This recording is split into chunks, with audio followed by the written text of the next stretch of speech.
तफ्तीश क्या थी जी कि 9 मई को बहुत बड़ी साजिश हुई। मुझे पूछ रहे हैं कि आप साजिश का हिस्सा थे। सुप्रीम कोर्ट का फैसला आ गया है कि इमरान खान को गैर कानूनी और गैर आईनी तौर पे उठाया गया, अगवा किया गया हाई कोर्ट के अंदर से। ये मैंने साजिश करके उठाया था अपने आप को। मैंने तो निकलने से पहले सुबह को जब मुझे अंदाजा हुआ कि ये मुझे पकड़ेंगे, हालांकि मेरे ऊपर कोई केस नहीं था, मैं सब पे बेल में था।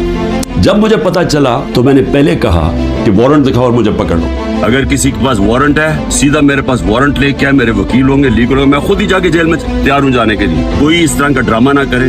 तो क्या जरूरत पड़ी थी कि डंडे मार के, चीजें तोड़ के, शीशे तोड़ के वो बेचारा रजिस्ट्री ऑफिस के स्टाफ को मारा, वकीलों को मारा, मेरे गार्ड्स को बेचारे उनको मारा। कोई मैं दहशतगर्द था? तो जान के ये दुनिया में दिखाने के लिए विजुअल्स ये जो गए हैं कि जिस तरह मुझे वहां से पकड़ के लेके गए हैं, मुझे कहते जी आपके लोग क्यों गए वहां, कंटोनमेंट में क्यों गए, तो फलानी जगह क्यों गए, आपने पहले से तैयार किया हुआ था। मैंने उनसे पूछा कि जब मुझे कमांडो एक्शन से उठाया जा रहा है वहां, तो किधर जाना था लोगों ने प्रोटेस्ट करने? तो उसकी बातों से मुझे ये लगा कि आपको पुरअमन एहतजाज करने की इजाजत नहीं है कहीं GHQ के सामने या कंटोनमेंट के सामने। मुझे बताएं आइन में किधर लिखा हुआ है?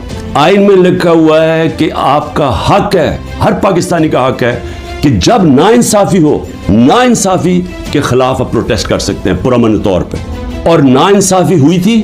सुप्रीम कोर्ट ने अपने फैसले में कहा है कि गैर आईनी और गैर कानूनी तौर पे इमरान खान को उठाया गया।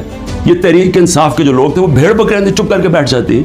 क्या उन्होंने गलत किया था कि अगर वो पुरअमन एहतजाज के लिए निकले थे? और उसके बाद पहले से ही तैयारी थी कि जो भी रद्द अमल आएगा वो पहले से तैयार बैठे थे कि इन्होंने ये बिल्डिंग चलानी है। और क्या आज IG पंजाब जो दंदनाता फिर रहा है, क्या इससे किसी ने नहीं पूछना कि वहां से 2 घंटे लग रहे हैं, वो लोग आ रहे हैं और यहाँ प्रोटेस्ट करने के लिए? किसी ने नहीं पूछना उससे कि जनाब आपकी पुलिस किधर थी? सारी जगह तो टेयर गैसिंग कर रहे थे, सारी जगह तो खड़ी थी, इधर क्यों नहीं गई? और किधर गया वो CCTV कैमरा? क्यों नहीं उसकी फुटेज आई सबके सामने? क्यों नहीं इंडिपेंडेंट इंक्वायरी हुई? साजिश थी और इंशाल्लाह ये साजिश आएगी सामने। सवाल ये क्यों नहीं पूछते कि वो लोग जो 25 लोगों को गोलियां से मारा गया, वो लोग जिनकी नौजवानों की टांगे चली गई, 3 लोगों की टांगे कटी, बिस्तर पे है, जो कमर पे गोली लगी, पैरालाइज हो गया, वो क्या पाकिस्तानी नहीं थे? उनका कोई हुकूक नहीं है, उनका कोई नाम ही नहीं ले रहा। ये जो कोर कमांडर हाउस जलाया, हम सब उसके हम मजम्मत करते हैं। अपनी जजमेंट में लिखा हुआ है चीफ जस्टिस ने कि इमरान खान को जब पहली दफा, जब मैं अदालत में पहली दफा मुझे पता चला कि हुआ क्या है, मैंने उसी वक्त मजम्मत की।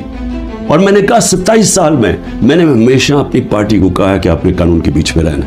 कितने लोग थे जो जिधर जो घर जलिया, बिल्डिंग जली, कितने होंगे? 100, 150, 200, 300, 400, 1000 होगा। तो 10,000 लोगों को किस तरह अंदर डाल दे? और फिर उनको मौका दे कि वो बताएं तो सही कि उनकी साइड क्या थी। जी वो जो जियो फेंसिंग में वहां भी पहुंच गया ना, वो भी सारों को जेलों में डाल दी। कहा जज दोनों तरफ सुन के फैसले करता है, वन साइडेड फैसले नहीं करता कि एक जज, जूरी, एक्सिक्यूशनर जनाब आप ही फैसला कर लें कि जी ये इन्होंने किया और इनको पकड़ के मारना शुरू कर दो, पकड़ के लो और मिलिट्री कोर्ट्स बना दो ताकि कुछ चीज निकले ही ना, जैसे मर्जी सजा दे दो। बल्कि वो उनके ऐसे वो बोल रहे थे जैसे कि आप एहतजाज भी करना आपके लिए, आपने कोई गद्दारी कर रहा है मुल्क के साथ, तो फिर जमहूरियत खत्म कर दें, कहते मार्शल लॉ लग गया, तो कहें कि फिर जनाब जो मर्जी वो फैसला करेंगे वो करेंगे।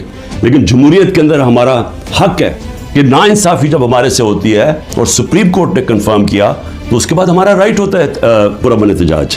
और मैं फिर से कहता हूं कि जिन लोगों ने जलाया था कोर कमांडर घर या जो भी जलाई है बिल्डिंग्स, उन सब के ऊपर एक्शन लेना चाहिए। मैं सबसे पहले कहता हूं, और हमें कोई इन्फॉर्मेशन हो हम भी आपकी मदद करेंगे उनके ऊपर एक्शन लेने के लिए, क्योंकि हमने नहीं किया। जो भी ये लोग लगे हुए कर रहे हैं, मैं सिर्फ उनको एक पैगाम देना चाहता हूँ कि इस मुल्क का सोचें, इसको तबाह ना करें। ये जो आप करने जा रहे हैं कि सबसे बड़ी पार्टी जो अक्सरियत पब्लिक जिसके साथ खड़ी है, और अक्सरियत का मतलब 70-80% पब्लिक आज जिसके साथ खड़ी है, इसको इमरान खान को ख़त्म करते करते मुल्क की जमहूरियत, मुल्क की आज़ादी, मुल्क के इदारे, मुल्क का आइन, इस सब को आप ख़त्म करते जा रहे हैं। और इससे कौमें बचती नहीं हैं, ख़ास तौर पे जो अखलाकियात ख़त्म कर रहे हैं।